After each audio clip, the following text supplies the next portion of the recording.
शांताकारं भुजंगशयनं पद्मनाभं सुरेशं विश्वाधारं गगनसदृशं मेघवर्णं शुभांगं लक्ष्मीकान्तं कमलनयनं योगिभिध्यानगम्यं वंदे विष्णु भवभयहरं सर्वलोकैकनाथं। मंगलम भगवान विष्णु मंगलम गरुड़ध्वज मंगलम पुंडरीकाक्ष मंगलाय तनोहरि। ओम नमो भगवते वासुदेवाय। आज का दिन आप सभी के लिए मंगलमय हो। आज मैं कार्तिक मास की कथा का 27वां अध्याय सुनाने वाला हूँ। शास्त्रों के अनुसार कार्तिक माह में प्रतिदिन स्नान करना चाहिए और भगवान विष्णु, माता लक्ष्मी एवं तुलसी माता की पूजा करनी चाहिए। साथ ही कार्तिक मास में भगवान विष्णु की कल्याणकारी कथा का पाठ अथवा श्रवण करना चाहिए। इससे जन्म जन्मांतर के पाप कर्मों का नाश होता है और घर में सुख समृद्धि का वास होता है। तो आइए श्रवण करते हैं कार्तिक मास की कथा का 27वां अध्याय। श्री पराशर जी आगे बोले, यदुकुलोत्पन्न अक्रूर जी ने श्री विष्णु भगवान का जल के भीतर इस प्रकार स्तवन कर उन सर्वेश्वर का मनः कल्पित धूप दीप और पुष्प आदि से पूजन किया। तदंतर महामती अक्रूर जी अपने को कृत्य सा मानते हुए यमुना जल से निकलकर फिर रथ के पास चले गए। वहां आकर उन्होंने आश्चर्य युक्त नेत्रों से बलराम और कृष्ण को पूर्ववत रथ में बैठे देखा। उस समय श्री कृष्ण चंद्र ने अक्रूर जी से कहा। श्री कृष्ण चंद्र बोले, अक्रूर जी, आपने अवश्य ही यमुना जल में कोई आश्चर्यजनक बात देखी है, क्योंकि आपके नेत्र आश्चर्यचकित दिखाई पड़ते हैं। अक्रूर जी बोले, हे केशव, मैंने यमुना जल में जो आश्चर्य देखा है उसे मैं इस समय भी अपने सामने मूर्तिमान दिख रहा हूँ। हे कृष्ण, यह महान आश्चर्य में जगत जिस महात्मा का स्वरूप है, उन्हीं परम आश्चर्य स्वरूप आपके साथ मेरा समागम हुआ है। हे मधुसूदन, अब उस आश्चर्य के विषय में और अधिक कहने से लाभ ही क्या है। चलो, हमें शीघ्र ही मथुरा पहुंचना है। मुझे कंस से बहुत भय लगता है। दूसरे के दिए हुए अन्न से जीने वाले पुरुषों के जीवन को धिक्कार है। ऐसा कहकर अक्रूर जी ने वायु के समान वेग वाले घोड़ों को हाँका और सायंकाल के समय मथुरापुरी में पहुंच गए। मथुरापुरी को देखकर अक्रूर ने बलराम और कृष्ण से कहा, हे वीरवरों, अब मैं अकेला ही रथ से जाऊंगा, आप दोनों पैदल चले आवें। मथुरा में पहुंचकर आप वासुदेव जी के घर न जाएं, क्योंकि आपके कारण ही उन वृद्ध वासुदेव जी का कंस सर्वदा निरादर करता रहता है। श्री पराशर जी आगे बोले, ऐसा कह अक्रूर जी मथुरापुरी में चले गए। उनके पीछे बलराम और कृष्ण भी नगर में प्रवेश कर राजमार्ग पर आए। वहां के नर नारियों से आनंद पूर्वक देखे जाते हुए वे दोनों वीर मतवाले तरुण हाथियों के समान लीला पूर्वक जा रहे थे। मार्ग में उन्होंने एक वस्त्र रंगने वाले रजक को घूमते देख उससे रंग बिरंगे सुंदर वस्त्र मांगे। वह रजक कंस का था और राजा के मुंह लगा होने से बड़ा घमंडी हो गया था। अतः बलराम और कृष्ण के वस्त्र मांगने पर उसने विस्मित होकर उनसे बड़े जोरों के साथ अनेक दुर्वाक्य कहे। तब श्री कृष्ण चंद्र ने क्रुद्ध होकर अपने करतल के प्रहार से उस दुष्ट रजक का सिर पृथ्वी पर गिरा दिया। इस प्रकार उसे मारकर बलराम और कृष्ण ने उसके वस्त्र छीन लिए तथा क्रमशः नील और पीत वस्त्र धारण कर वे प्रसन्न चित्त से माली के घर गए। हे मैत्रेय, उन्हें देखते ही उस माली के नेत्र आनंद से खिल गए और वह आश्चर्यचकित होकर सोचने लगा कि ये किसके पुत्र हैं और कहां से आए हैं। पीले और नीले वस्त्र धारण किए उन अति मनोहर बालकों को देखकर उसने समझा मानो दो देवगण ही पृथ्वी तल पर पधारे हैं।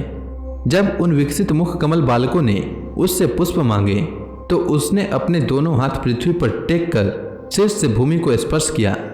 फिर उस माली ने कहा, हे नाथ, आप लोग बड़े ही कृपालु हैं जो मेरे घर पधारे। मैं धन्य हूँ, क्योंकि आज मैं आपका पूजन कर सकूंगा। तदंतर उसने, देखिए ये बहुत सुंदर है, यह उससे भी अधिक सुंदर है।